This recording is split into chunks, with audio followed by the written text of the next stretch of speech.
Bonjour à tous, je m'appelle Sophia et vous voici à nouveau pour une vidéo concernant les énergies de la semaine.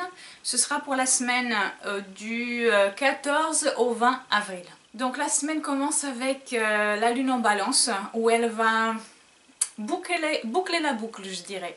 Elle va faire un dernier carré à Pluton, à Jupiter, opposer Uranus et faire une conjonction à Mars juste avant la pleine lune et l'éclipse totale de la lune du lendemain. Ce lundi, Pluton va entrer en mouvement rétrograde.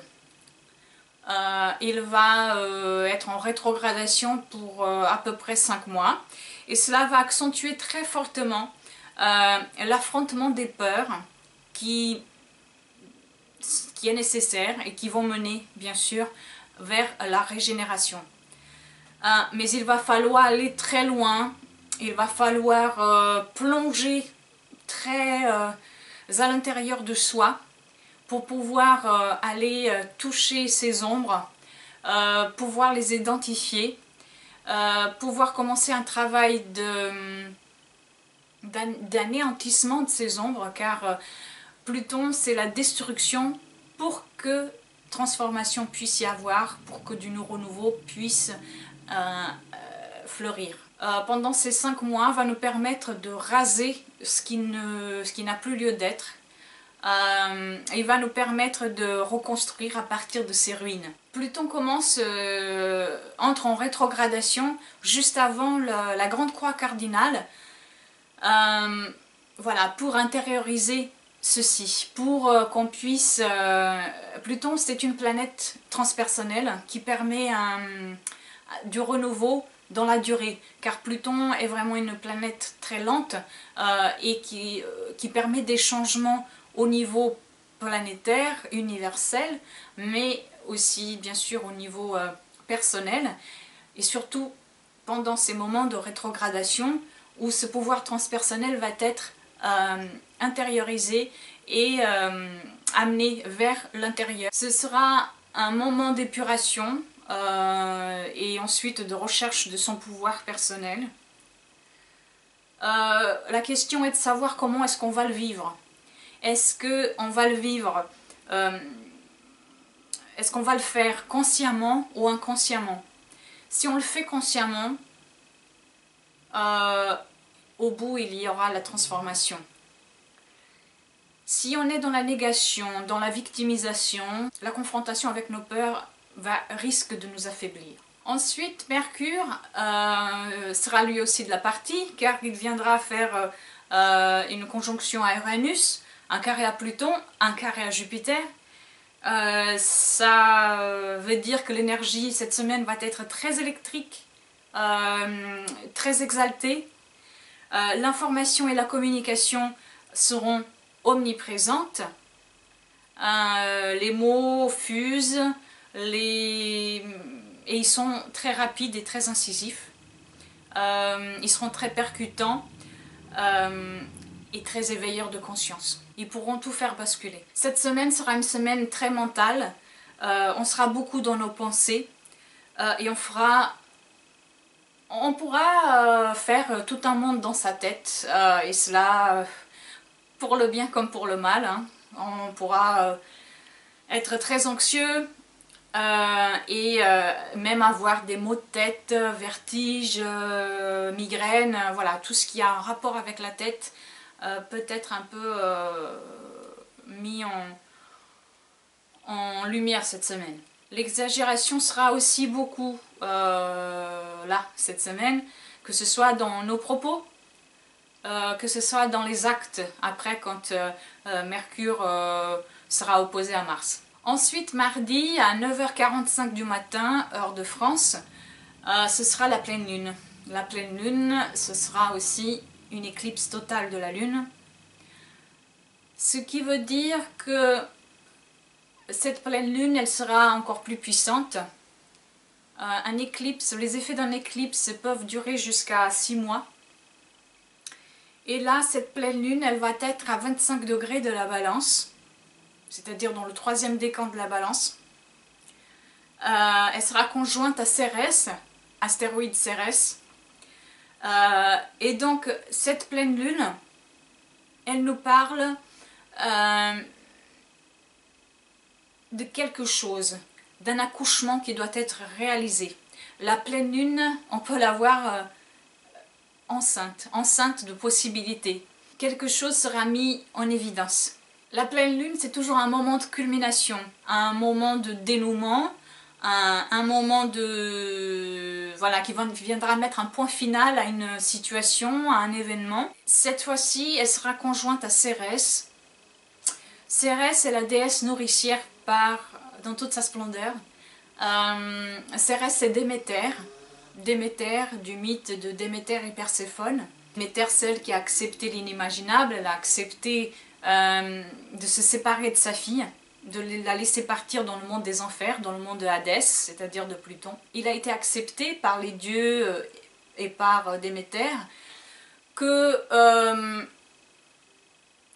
Perséphone vienne auprès d'elle quelques mois dans l'année, ce qui correspondrait au printemps et à l'été, et qu'elle retournerait dans le monde de Hadès au moment de l'automne et de l'hiver. Donc elle a accepté ce compromis, elle a permis aux hommes de survivre selon les saisons. L'automne et l'hiver soient des moments de réflexion, des moments où une perte est nécessaire pour qu'ensuite la vie puisse revenir au printemps et qu'une récolte puisse être faite en été à partir de ce qu'on a semé avant, à partir de ce qui a été implanté et planté auparavant.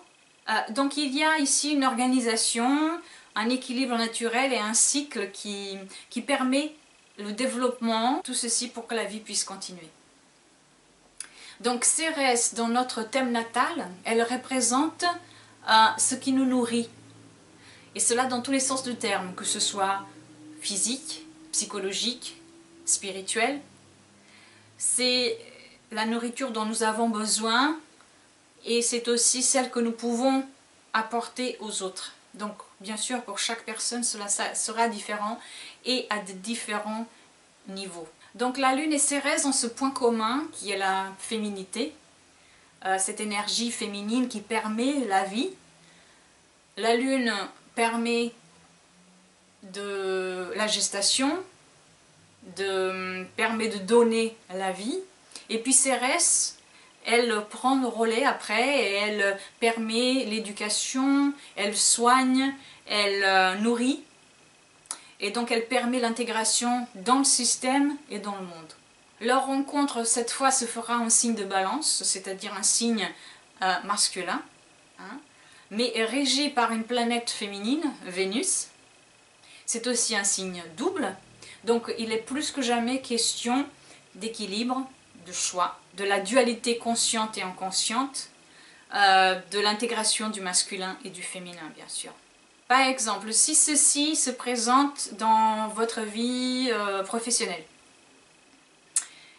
peut-être que vous vous demandez si vous voulez continuer à travailler pour l'entreprise que vous travaillez, ou si vous voulez vous mettre à votre compte par exemple. Et là vous allez vous poser des questions, qu'est-ce qui me nourrit? Dans tous les sens du terme, encore une fois. Est-ce que je suis nourrie financièrement? Mais est-ce que c'est la seule chose est-ce que cela me suffit pour vivre? Ou est-ce que j'ai aussi besoin de faire un travail qui me permette à moi aussi d'évoluer spirituellement et en tant que personne et qui puisse m'apporter cette nourriture dont j'ai besoin? C'est pas aussi que vous vous demandiez si vous voulez continuer à travailler avec des personnes en groupe, ou est-ce que vous préférez peut-être travailler seul? Est-ce que c'est cela qui vous apporte le plus? Si c'est dans le domaine sentimental, peut-être que la question est, est-ce que cette relation me nourrit? Est-ce que moi aussi je donne assez à l'autre? Est-ce que je donne trop? Est-ce que ça vaut la peine de continuer ou pas? Voilà, ce sont des questions pour cette pleine lune. Cela dépendra bien sûr dans quel endroit cela tombera dans votre thème. Mais en fait, la question qui est là et qui est récurrente depuis déjà quelques temps et qui va encore être plus mise en exergue là, pendant cette grande croix cardinale, c'est la question de l'équilibre, la question de se sortir des extrêmes, de vouloir tout faire, mais on ne peut pas tout faire. Donc est-ce qu'il va falloir trouver un chemin qui nous corresponde le plus, mais qui nous permette voilà, de continuer notre vie tout en étant consciente qu'il y aura des choses dont il faudra se défaire. Au niveau mondial, cette pleine lune nous place dans le contexte de l'arène sociale. Balance, c'est un signe social, c'est le premier signe de la confrontation avec l'autre. Et donc il sera question de ce qui est juste, de ce qui est équitable, de ce qui est éthique. Dans les mois à venir, on verra de plus en plus des questions qui concernent la Terre, l'état dans lequel elle est. Il va falloir avoir une prise de conscience encore plus grande qu'on a en ce moment, de comprendre que il y a des choses qu'il va falloir faire pour nourrir le monde. Comment allons-nous être capables de nourrir les gens? De quelle façon? Voilà, tout ça, ce sont des questions qui risquent d'être beaucoup plus mises en avant dans les prochains mois. Il faudra aussi prendre en compte les points de vue de tous. Il va vraiment falloir développer des idées à partir de cette prise de conscience de tous. Chacun d'entre nous a son mot à dire, chacun d'entre nous a son rôle à jouer. Ensuite, nous avons Mercure qui sera opposé à Mars. Et ici, vraiment, la meilleure chose à faire, c'est d'agir et de ne surtout pas à réagir. C'est ce que j'appelle la différence entre essayer de solutionner le problème et de se noyer dans le problème. La critique sera très facile et elle ne amènera à aucun avancement. Il faudra s'ouvrir à la diplomatie de plus en plus et au partage d'idées qui pourront apporter un renouvellement d'énergie à une situation donnée. Ensuite, nous avons deux très beaux aspects cette semaine qui vont vraiment nous apporter beaucoup d'optimisme. Vénus sera en trigone à Jupiter et en sextile à Pluton. Et ce sont vraiment deux super aspects qui procurent énormément de plaisir, d'amour, voilà, beaucoup de bonnes choses. Il se peut qu'une rencontre qui se révélera prometteuse et intense. Il se peut que des contacts pro que nous ferons nous amèneront à côtoyer un réseau qui sera puissant et bénéfique pour notre vie professionnelle par exemple. Il se peut aussi que ce soit le moment pour choisir vos voyages, vos futurs voyages de plaisir, ce sera un bon moment pour le faire. Il se peut aussi que vous ayez envie d'être plus attrayante et de changer de coupe de cheveux, de changer de garde-robe par exemple, d'être entouré de plus de beauté. Donc il y a ce sentiment d'optimisme dans l'air, de confiance, mais aussi en même temps ce sentiment que la vie, voilà, la vie elle est faite d'intensité et de beauté. Il faudra juste faire attention avec ce trigone Vénus-Pluton, de ne pas tomber dans l'excès et de ne pas dépenser trop ou voilà, des choses comme ça. Ensuite, le soleil entre en taureau et ceci juste avant la grande croix cardinale. Il sort de ce signe cardinal qui est le bélier et il va dans le taureau, un signe fixe, féminin, de terre, un signe bâtisseur, et il va irradier cela dans toute cette géométrie de la grande croix cardinale. Ce qui veut dire qu'en fait, ce soleil en taureau nous dit que ce qu'on va débuter là maintenant, peut-être assez rapidement, pourra être sera porteur de quelque chose de constructif. mais il va falloir intérioriser tout ça. Ce n'est pas quelque chose qu'on va vouloir, on le fait et c'est fait. Ça va mettre son temps. Là, ce n'est que le début de cette entreprise. Et donc, on va vraiment construire dans le long terme. On va avoir ce besoin d'intégrer ces énergies, de les intérioriser, de les enraciner pour qu'elles puissent en fait porter leurs fruits. Ensuite, nous avons Vénus qui sera conjointe à Chiron, Chiron le guérisseur blessé en Poisson. Et donc cela va apporter une conscience au questionnement en ce qui concerne notre corps, notre apparence, l'amour, nos relations intimes et en premier lieu notre rapport avec nous-mêmes. Quelle valeur nous donnons-nous à nous-mêmes? Et puis comment est-ce qu'on le vit? Est-ce qu'on se sent aimé que par le regard extérieur d'un autre ou par l'appartenance à un groupe? Est-ce qu'on se cache? Est-ce qu'on fuit derrière des artifices pour pouvoir se sentir aimé? Est-ce que le regard sur soi est possible? Est-ce qu'on s'aime comme on est? Et est-ce qu'on peut aussi aimer? Ce transit est un très bon moment pour être à l'écoute de soi et d'exprimer ce que vous avez à l'intérieur de vous. Étant donné que Vénus est très intimement liée à l'art et qu'en plus elle est dans le signe du Poisson, intuitive et émotionnelle et aussi très liée à l'art. Voilà, je pense que par exemple l'art-thérapie ce sera quelque chose de très bénéfique en ce moment de le faire, parce que ce qui est bien dans l'art-thérapie, c'est que l'art-thérapie ne se base pas sur un résultat final. Le résultat final ne compte pas, il n'y a pas de jugement. La seule chose qui compte est le processus et le voyage intérieur qui va vous mener à faire sortir et à mettre sur le papier, je parle de l'art-thérapie art plastique, peinture par exemple, qui va vous mener à extérioriser le beau et le laid, hein, et de petit à petit accepter cela comme étant des parties de nous, des parties d'ombre, de les intégrer, d'abord de les identifier, de les intégrer, et puis ensuite voilà, de les laisser partir, de les libérer, de les accepter en tant que partie intégrante du moi. Et donc ça va petit à petit permettre ce travail de l'acceptation de qui on est, que ce soit extérieurement ou intérieurement.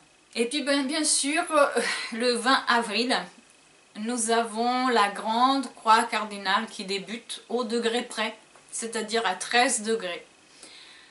Et cela débutera tout d'abord par Jupiter, qui sera le premier arrivé, et qui va faire l'opposition à Jupiter, le carré à Uranus, et voilà, et la fête va commencer, on peut le dire comme ça.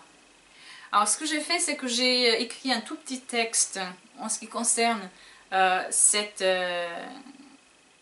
géographie assez complexe de la Grande Croix cardinale. Il y a énormément de choses qui peuvent être dites par rapport à cela. D'une manière générale, c'est assez difficile de donner toutes les caractéristiques et toutes les possibilités qu'il y a dans cette croix cardinale.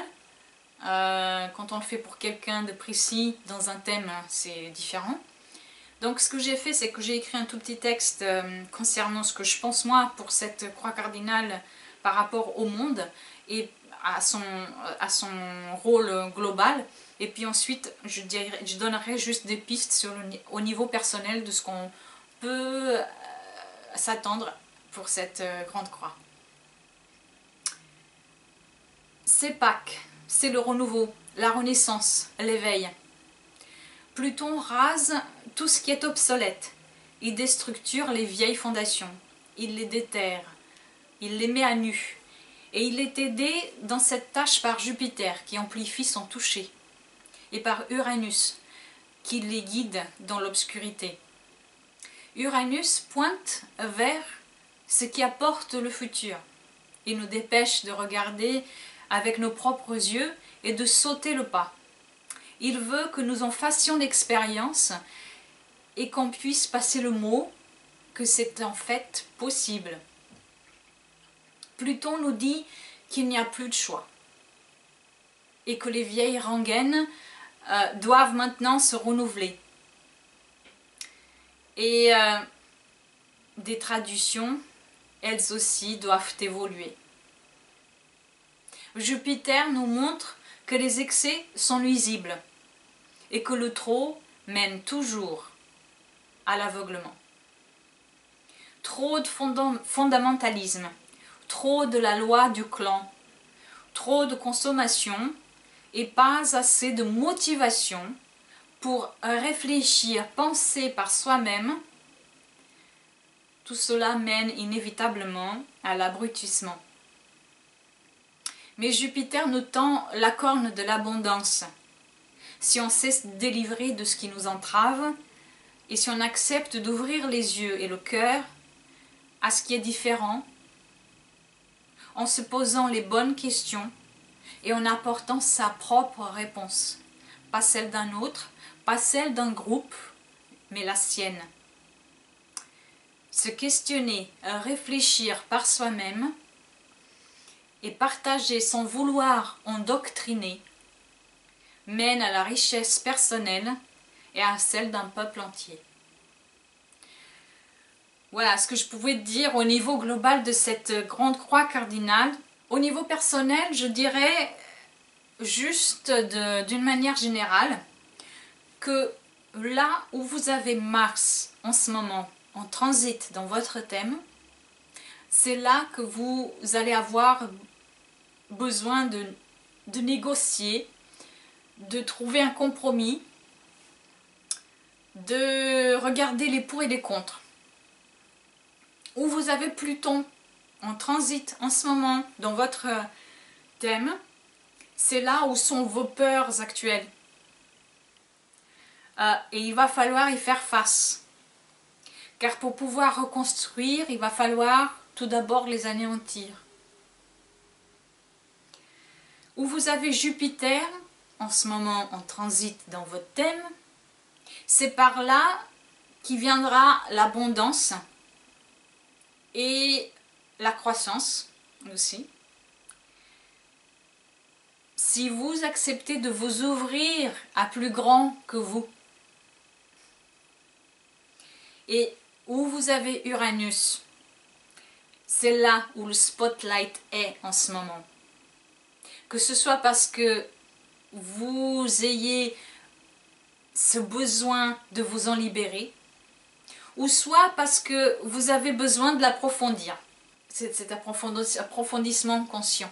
Comme il avait écrit Jung, je ne sais plus très bien comment c'est la phrase, mais je crois que c'est ce qui ne vient pas à la conscience nous revient sous forme de destin. Donc voilà, ne subissez pas, soyez co-créateur de votre destin et pour le reste, faites confiance. Merci beaucoup à vous. Je vous souhaite une très bonne semaine, très riche en expériences et je vous dis à la semaine prochaine. Au revoir.